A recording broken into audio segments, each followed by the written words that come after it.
like We haven't even talked about Baby's album yet. Yo, I'll be real. Yo, people are saying it's trash, but it's not trash. It's not yo. trash. And okay. I fuck with it. It's I not think trash. The deluxe is hard, and the original album fell short of what we expected. Okay. So he bought the deluxe out and put some real wham in there for us. Like, all right, cool. I was terrified when I heard that little intro track. I was like, you're not like a good enough lyrical rapper to go all bars with on an acapella track, essentially with no drums on it. I was like terrified. I didn't listen to it. As soon as I heard the Young Thug and Future feature, I was like, oh my God, like Thug, and Thug can't talk about usual I'll be Thug real shit. though. What was he talking about? He was just talking about bitches, you feel me? Nah, it was There's subtle references. Bro, throwing that street shit again. Not really. Nothing that could get him incriminated. Nothing that could get him incriminated whatsoever. He's to my rats and shit. Well, listen to the majority of he couldn't say nothing about rodents. there is nothing. It wasn't a banged out typical. No, here though. Here though. But bro, here's why I'm worried for Lil Baby, right? Because if you listen to the Yachty interview, Baby said, "Yo, this album, Wham, this is for the streets. The next album I'm going to drop is going to be more so like introspective, me telling my real feelings, be more experimental. If this one was for the streets, nigga, then like you drastically underperformed. And if the next album ain't gonna be like what we want to hear from you, which is the street shit, right? Your career is pretty much over with at this point, right? The later half of the album had way more of them street songs. And they were way better. To me, the highlight of the album, straight up, is the fucking features. All right, so here's why I'm worried from. So when you say, yo, this one was for the streets, and the streets are saying, this ain't what we want from you, and then your next album you're saying is gonna be experimental, introspective, talking about my feelings, it sounds like a perfect setup to like becoming more irrelevant now, right? Because for example, like, wait, are you talking about Lil Baby or Lil Baby? Yeah, right. You're talking about the album, right? I listened to the album today. So his sales being like they're projecting 125K first week, which is that's crazy. That's actually like crazy considering there's no major single on it. Although they've been talking about this album for a while, it is low. It's his 5th highest, but of course, with that compared to what everybody else in the game is selling this year, it's looking very good. If people wanted to take Lil Baby's career and put it in the box of like, you're a washed up rapper now, and I know the act throwing trash on his name really was helping that narrative. When I say the 125K, I'm like, all right, that's well. We were maybe inflating the extent to which your career was in trouble. The thing is the least bots possible. Nigga, Ice Spice just did 4. Right. Ice Spice just did 4.8K. Right.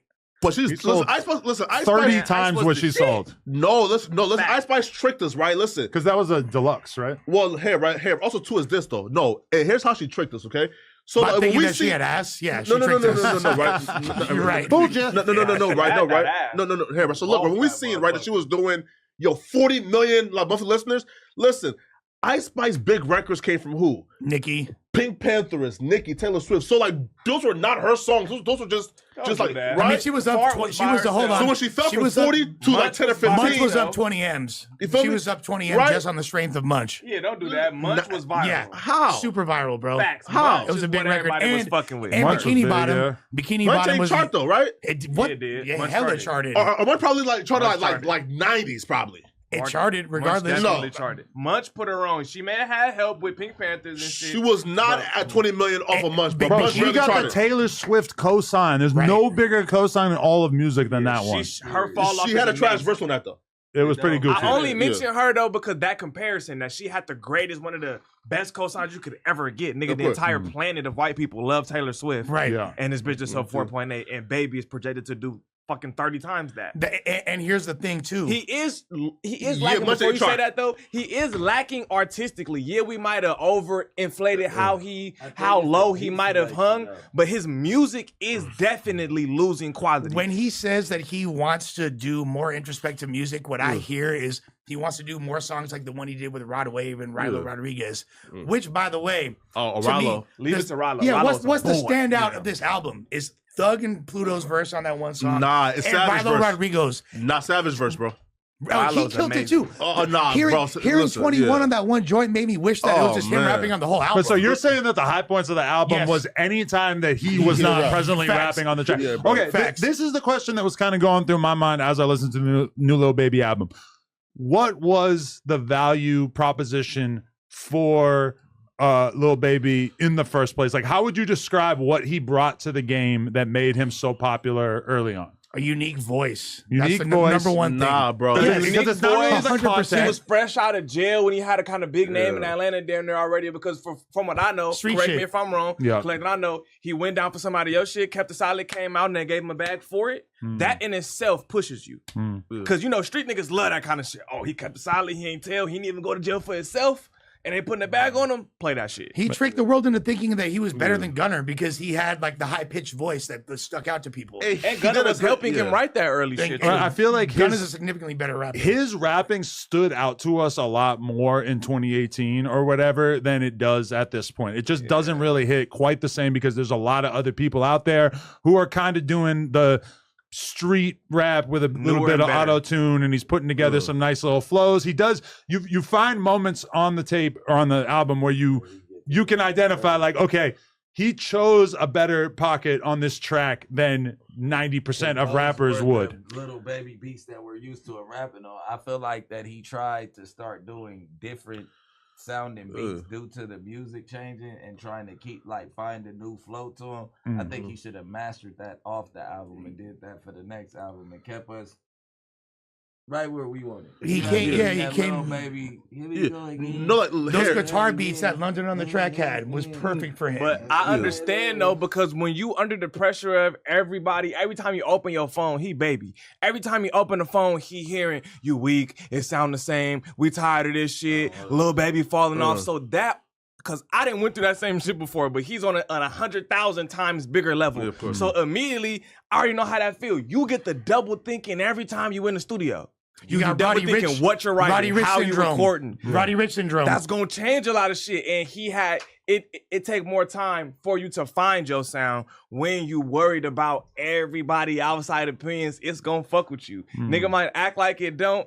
It's definitely making you actively choose different beats, rap differently, and you gotta practice that until it gets good. And I think this is the best that his new evolving sound has been. I mean, imagine how many songs he made over the last couple of years that ended up being in the last 4 years condensed down to this. When you think about it like that, the album's less impressive. But overall, when I was listening to it in the car today, I found it pretty enjoyable. I thought it was pretty solid. But was it groundbreaking? Was it shockingly enjoyable? I feel like he kind of finds himself in a weird spot because you have so many people in the rap game that are basically like extremely good at this point with melodies and hooks and everything like that. And then you have dudes who are extremely street certified and extremely good at talking about grimy street shit. And like, he's definitely coming from a perspective where people wanted to hear him talk about all that crazy street shit. We're in a climate where it doesn't really make sense for him to be playing around with his freedom, given what's happened to so many of his contemporaries. And then meanwhile,